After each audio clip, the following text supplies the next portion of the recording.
Hello guys, নমস্কার। আমি সায়নীজ ব্লগে আপনাদের সকলকে স্বাগত জানাই। আশা করি সবাই ভালো আছেন। আজকে আমি পাস্তার রেসিপি শেয়ার করছি। পাস্তার রেসিপি বলতে আমার তেমন কোনো রেসিপি নেই, আমি নর্মালি পাস্তাটাকে বানাই। দেখো না তোমাদের কেমন লাগে, তার জন্য আমি এখানে পাস্তা নিয়ে নিয়েছি। আর এখানে গরম জল হচ্ছে, পাস্তাটা সেদ্ধ করার জন্য গরম জল করছি। এই গরম জলে আমি একটু নুন দিয়ে দেবো। এই গরম জলে আমি একটু নুন দিয়ে দিলাম। এরপর পাস্তাগুলোকে সেদ্ধ করতে বসাবো। হ্যাঁ, এই যে পাস্তাগুলো এবার আমি জলে দিয়ে দেবো সেদ্ধ হওয়ার জন্য।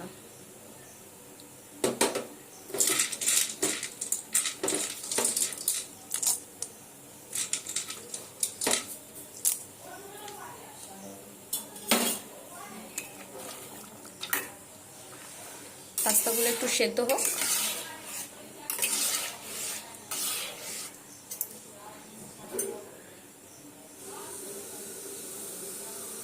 ততক্ষণ আমি সবজিগুলো কেটে ফেলি। পাস্তাটা এখানে সেদ্ধ হয়ে গেছে। আমি নুন দিয়ে গরম জল করে পাস্তাটা সেদ্ধ করতে বসিয়েছিলাম। পাস্তাটা সেদ্ধ হয়ে গেছে, এবার নামিয়ে ফেলবো। এখানে আমি কিছু আলু আর পেঁয়াজ কেটে রেখেছি। একদম বললাম না, একদম সিম্পলভাবেই করব রান্নাটা। সেজন্য এই রান্নাটা করতে আমার শুধু আলু আর পেঁয়াজই লাগবে সবজির মধ্যে, আর তেমন কিছু লাগবে না। আপনারা যদি চান তাহলে আরও ভেজিস অ্যাড করতে পারেন, কিন্তু আমি সত্যি কথা বলতে অনেকদিন পর একটুখানি আলু পেঁয়াজ দিয়ে চাউমিনের মতন করে কিছু খেতে ইচ্ছে করছে। তবে চাউমিন খাবো না, পাস্তা খাবো, তাই সেটাকে একটু চাউমিনের মতো করে বানানোর চেষ্টা করছি। তাই আলু আর পেঁয়াজ দিয়ে আমি শুধু বানাচ্ছি, ঠিক আছে? পাস্তাগুলো এখানে সেদ্ধ করে নিয়েছি আমি। এবার আমি কড়ায় তেল দিয়ে আলু পেঁয়াজটা ভেজে নেব।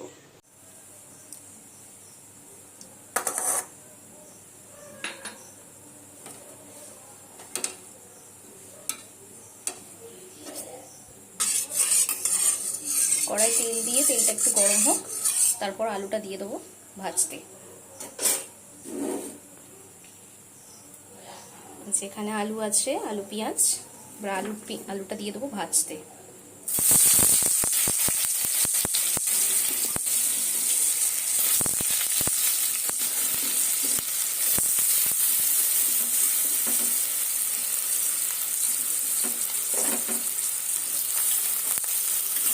একদম ভেজে নেব।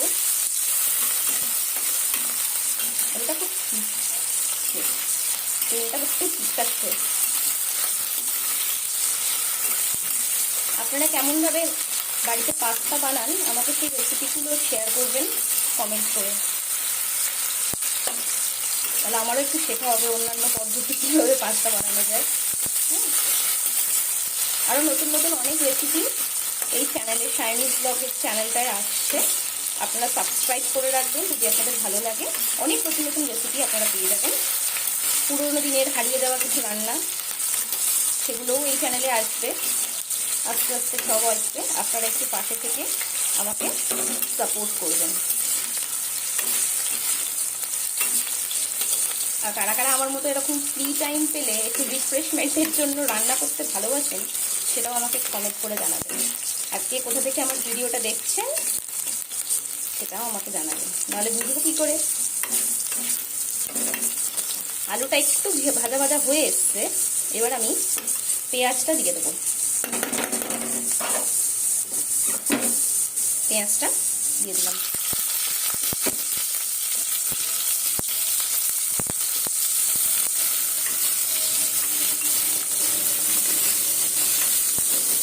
আমি কিন্তু একদম এই ব্লগিংয়ে নতুন, একদম নতুন আমি এই ফিল্ডে। তাই যদি কোনো ভুল ত্রুটি হয় ছোটো বোন ভেবে মার্জনা করবেন। আমি কিন্তু এই তেমন কিছুই জানি না। যেটুকু দেখেছি, যেটুকু দেখে শেখা যায় সেটুকুই। আর ওই নিজে কয়েকটা হাতে কোনো রান্না পারি, সেটাই আপনাদের কাছে একটু পৌঁছে দিচ্ছি, এটাই যা। গল্প করতে করতে অনেকটাই কাজ এগিয়ে গেল আমার। আলু পেঁয়াজটা অলমোস্ট ভাজা ভাজা হয়ে এলো। গ্যাসটা একটু কমিয়ে দিয়ে আমি বাকি কাজগুলো সারবো আমার। আপনাদের সাথে আবার একটু পরে দেখা হচ্ছে। এখানে আমি একটা ডিম ফাটিয়ে নিয়েছি। ডিম ফাটিয়ে এর মধ্যে দিয়েছি আমি গোলমরিচ গুঁড়ো একটু দিয়েছি আর নুন দিয়েছি, দিয়ে আমি ফেটিয়ে নিচ্ছি। আলু আর পেঁয়াজটা অলমোস্ট ভাজা হয়ে গেছে। এবার আমি ডিমটা এর মধ্যে দিয়ে দেবো। এই যে ডিমের গোলাটা দিয়ে দিলাম। এবার ওই একটু ভুর্জি মতন করে ভেজে নেবো আর কি, যেমন স্ক্র্যাম্বল এগ করে ওরকম ভাবে একটু ভেজে নেব।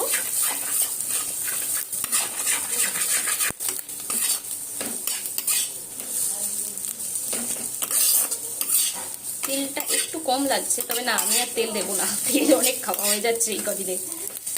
সামনে রথ, আবার অনেক তেলে ভাজা পাঁপড় ভাজা অনেক কিছু খেতে, অনেক কিছু খাওয়ার বাকি আছে। জিলিপি এসব সমস্তটাই তেলে ভাজা, মিষ্টি, দরকার নেই। এইটুকু তেলেই হবে, যা হবে আস্তে আস্তেই করি, আর তেল দেবো না। স্বাস্থ্যটার কথাও একটু মাথায় রেখে কাজ করতে হবে না। ডাক্তারের কাছে গেলেই খালি ডাক্তার বলছে একদম অয়েলি ফুড চলবে না, তেলে ভাজা ছাড়া সব সেদ্ধ খাও। কিন্তু আপনারাই বলুন, সব সেদ্ধ খাওয়া সম্ভব রোজ রোজ? আর সে মুখে রোজে যতই হোক রে বাবা, বাঙালি তো।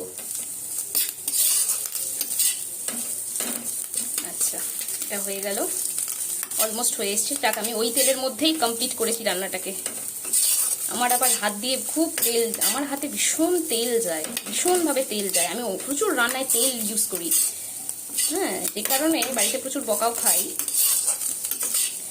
কিন্তু কিছু করার নেই, আটকাতে পারি না। তবে এখন ইদানিং চেষ্টা করছি একটু কম তেল দিয়ে রান্না করার, হ্যাঁ, ইদানিং চেষ্টা করছি।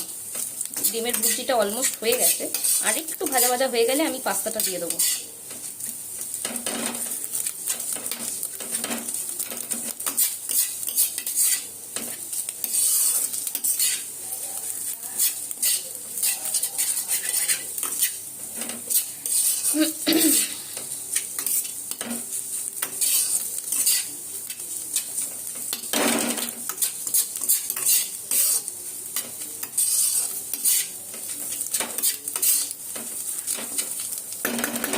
ডিমের ভুজিটা অলমোস্ট হয়ে গেছে। আমি এবার এর মধ্যে গ্যাসটা একটু জোরে দিয়ে দিলাম, গ্যাসটা কমিয়ে আস্তে আস্তে করলাম যাতে আটকে না যায়। আমি এবার এর মধ্যে একটুখানি রঙের জন্য কাশ্মীরি লঙ্কার গুঁড়ো দেবো, অল্প, বেশি না, অল্পই দেবো, কারণ আবার বেশি দিলে আমার বোন বলবে ঝাল হবে না। কাশ্মীরি লঙ্কার গুঁড়োতে কিন্তু ঝাল হয় না, রং আসে, তা তো আমার বোনের সমস্যা। কেন দিয়েছিস, ঝাল না হলেও বলবে ঝাল হয়েছে, বিশাল ঝাল হয়েছে, খাওয়া যাচ্ছে না। এই হচ্ছে ওর নাটক শুরু হয়ে যাবে তখন। না, আমি রান্না করলে ওর একটা না একটা খুব ধরতেই হবে, প্রত্যেকবারই ধরে, এবারেও ধরবে, সে আমি জানি, যত ভালো করেই করা হোক না কেন। আমি না এখানে সসের সাথে একটু জল মিশিয়ে দিয়েছি, কারণ শুধু সসটা দিই, সসের সাথে একটু জল মিশিয়ে তারপর দেবো, তারপর অ্যাড করবো, তাতে না জিনিসটা অনেক মানে মাখাতে সুবিধে হয়। হ্যাঁ, পাস্তাগুলো দিয়ে দেবো এখানে। বাবা, পাস্তাটা একদম বসে গেছে।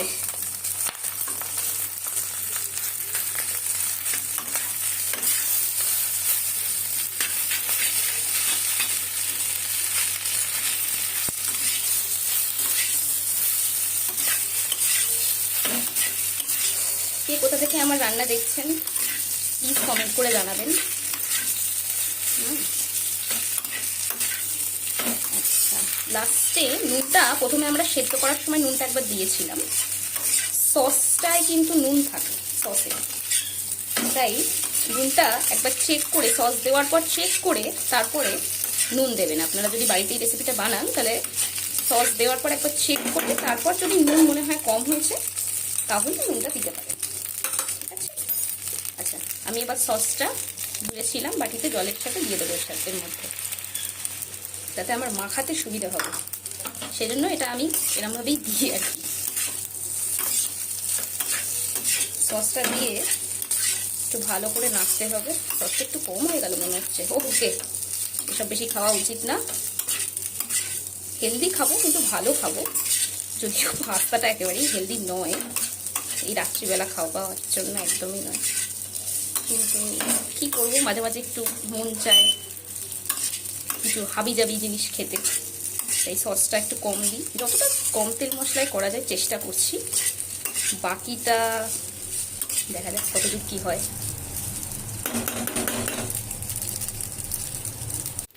একটু মিশছে একসাথে, টেস্ট করে দেখলাম নুন আরেকটু আমায় দিতে হয়েছে। যারা নুন কম খান তাদের জন্য মেনে, আমি একটু নুন বেশি খাই, তো আমার কম লেগেছে, আমি একটু নুন দিয়েছি এখানে, সেটা আর দেখাইনি, বলে দিলাম।